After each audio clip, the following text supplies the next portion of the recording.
Hey, what's up, guys? What's this? Oh, who could this be? Oh, the Boogeyman. It is a horror channel, right? What is it? Arktos. This book. Some of the essays that Evola published. I believe in the third. Well, the date they have the dates of them. A lot of them are in the 30s. He published his magazine, The Tower, in those tumultuous times. And of course, the whole everyone, basically, I mean, fascism. In the end, it's sort of a third position hybridized sort of thing. It is still essentially coming in part from 1789, if you know what I mean by that reference. Okay, of course, trying to what I always thought the definition of such things like of the third position. You're trying to recreate things of the past, right? Referring to like what ancient world men would value, heroism, spirit, and whatnot, and trying to translate it imperfectly or not within the realm, the modern realm of the material, the context of modernity, trying to recreate these things in a different form. And of course, what would have come from this, we will never really know because these movements throughout the world, not just Europe, were essentially defeated by bombs and military force. They were crushed. They were annihilated.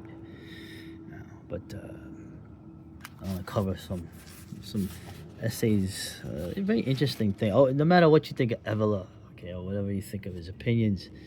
Um, of course, amongst us, we disagree on finer points of things rather than the end of what he's saying. But he always has something interesting. You are kind of reading in some ways. I would argue like Ernst Jünger is similar. You're reading a man who is really a man of the ancient world. Anyway, we'll start with this. What does the Spanish Falange want? Well, everyone has followed. Look at the date, January 37th. Right? While everyone has followed the phases of the Spanish Civil War with lively interest, the ideas that animate the insurrection of the Spanish national forces against communism are less well known because many believe that the positive ideological phase in revolutions always develops at a later period. This is not our opinion. We believe that the best soldier is the one who fights with precise knowledge of his cause.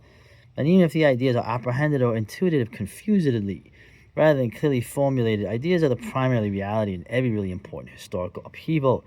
We are therefore grateful to Alberto Lucchini for having informed us about the doctrinal program of one of the principal Spanish nationalist tendencies, the so-called Spanish Falange. He makes their terms lively and dynamic with the resource of a style of translation that is really amazing, and I might say worthy of a magician. In its vigor, precision, and happy improvisation. It deals with a general profession of political faith, whose formulation seems to be due to Jose Antonio Primo de Rivera or the writer Jimenez Caballero. This program has almost flabbergasted us for its wealth of spiritual content, so much so that we believe it is appropriate to bring it to the attention of the Italian public and relate its main points in synthesis. Right? The term point, you're going to see that later. You'll see what I'm talking about with later videos in Evola. First point, neither linguistic unity nor ethnic or territorial unity are considered sufficient to give real content to the idea of the nation. A nation is a predestined cosmic unity. This is also affirmed as being true of Spain. A unity, a destiny, an entity subsisting beyond every person, class, or collectivity in which it is realized, not only, but moreover above the complex quantity that results from their aggregation. We are dealing with the spiritual and transcendent idea of the nation, which is opposed to every form of collectivism of the right or the left, and every mechanistic philosophy. As a true entity of its own perfect truth, a living and sovereign reality, Spain consequently tends towards its own definite goals. In regards to this, there is not only talk of a return in full to worldwide spiritual collaboration, but even more of a universal mission of Spain, and of the creation from the side of the solar unity, which it represents of a new world. Certainly in regard to this last point, and good intentions apart, there remains a question mark. What Spain could say today or even tomorrow in the place of a universal idea is in fact very unclear. The reality, however, is that there is the effect of a precise logic. It is not, in fact, possible to spiritually assume the idea of a nation without being instinctively led to surpass its particularism and conceive it as the principle of a supranational spiritual organization with the value, therefore, of universality, even when there may be very little at its disposal to give a concrete and effective form to such a demand. And vice versa, every particularist restriction of a national idea always leads to the emergence of a latent materialism or collectivism. Let us pass to the more strictly political part of the program. Falange say no to the agnostic state, which is a passive spectator of the national public life, or at most a police agent in the grand style. The state ought to be authoritarian, a state of everybody, total and totalitarian, justifying in itself in this form, however, always with a reference to the ideal and perpetual notion of Spain, independent of any class or party interest. The extirpation of parties and their annex, the parliamentary gymnasium, follows naturally from this view. The Phalangists, however, understand the power of the centuries-old tradition of their fatherland seems to also stand on guard against the excesses of totalitarianism that, in their work of leveling and uniformity, threaten to make of some nationalist tendencies nationalized facsimiles of Bolshevism. This is why Phalangists insist on the necessity for organic human groups alive and vital, to articulate the true state and to be its solid foundations. They therefore intend to defend the integrity of the family, the basic cell of social unity, communal unity, the basic cell of territorial unity, and finally the professional and corporative unities, the basic cells of a new national organization of work and organs for surpassing the class struggle. In regard to the last point, the adherence of Phalangists to the fascist corporative idea is complete.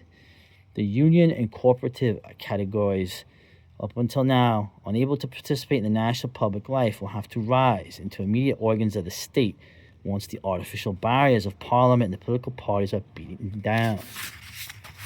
The collectivity of producers, as an organic and unified totality, will understand themselves as totally interested and committed to the common, unique, and outstanding endeavor, an endeavor in which the first place must always remain assuredly given to the general national interest. Right? There's perhaps no accident that this chapter that follows right after this one deals with the human personality and denounces the danger that a nation might transform itself completely into a kind of experimental laboratory, as follows from the logical consequences of Bolshevism and mechanistic philosophy. The emphasis given to the dignity of the human personality, to be clearly distinguished from individualistic judgment, seems to us as one of the most salient and characteristic traits of the programs of the Spanish Falange. Let us cite what is significant of this topic. The Spanish Falange discerns in the human personality, beyond the physical individual and physiological individuality, the spiritual monad, the soul ordered to perpetual life, the instrument of absolute values that is an absolute value in itself. From this vision comes the justification of fundamental respect for the dignity of the human spirit, for the integrity and liberty of the person, a profound liberty legitimated from above, which can never be translated into the liberty to conspire against civil society and undermine its basis. This declaration decisively overcomes one of the major dangers of the anti-Marxist counter-revolution, the danger, that is, of harming the spiritual value of the personality at the moment of justly striking the liberal and individualist era in its political and social seat. It is hardly necessary to emphasize that by accepting these premises, right, Phalangists repudiate every materialist interpretation of history, since they conceive of spirit as the origin of every truly decisive force. The Catholic profession of faith is equally natural. The Catholic interpretation of life is, historically speaking, the only one that is Spanish. Every labor of national reconstruction must refer to it. This does not mean that a Spain that must again submit to the interferences, intrigues, and hegemony of ecclesiastical power, but a new Spain, right? A Nueva España, right? Animated by the Catholic and universal sense that has already led it against the alliance of ocean and barbarism to the conquest of unknown continents. Spain penetrated through and through with the religious forces of the spirit. Phalangists fight for these ideas as volunteer warriors committed to conquer Spain for Spain. These ideas in their general lines seem to us perfectly in order. They are clear and can have value as solid reference points. If they have really penetrated the Spanish national movement, we have two reasons to sincerely wish them a complete, rapid, and definitive victory, not only for the negative anti-communist and anti-Bolshevik side, but even more for the positive, which can follow in the totality of a new hierarchical Europe, a Europe of nations and of personality. Interesting. Of course, people say, "Oh, the realities of wielding power go against the idealism of what you have here of this abstract spirit." No, he has a good point. Okay? In many ways, yeah, materialistic views of history are legitimate, but they're not full. They're not fully that. In my opinion, there is that unknown quality. Whether that is or not is irrelevant. Right? What orders those things is something that can't be explained, and that's something I guess you could call me agnostic on that. But I just thought it was an interesting view of these Phalangists. Of course, what happened to the Phalangists? I mean, I like Franco as much as the next person. Most people would know who he was, and how I think more people would probably be against him. But the point I'm making is that in the end, though, the old conservative order, the throwing an altar, the monarchical, even Carlist views, they all gave way. You see what Spain is today. The Phalangists were, of course, kind of marginalized, foisted off into the Blue Division on the Eastern Front, and what you had in Spain was hardly fascism. Well, it made sense that those the old institutions, which had never been a match for Marxism and such, or should I say, in the bigger context, modernity, it was not a barrier. None of these old institutions were a barrier to what Spain is now. This would have been, because it cuts out from under the both the capitalist and the socialist, or I don't even like to use that word, leftist, Marxist, whatever. It cuts out one of the major things from them. Of course, both are victorious, and that is the whole story of this saga.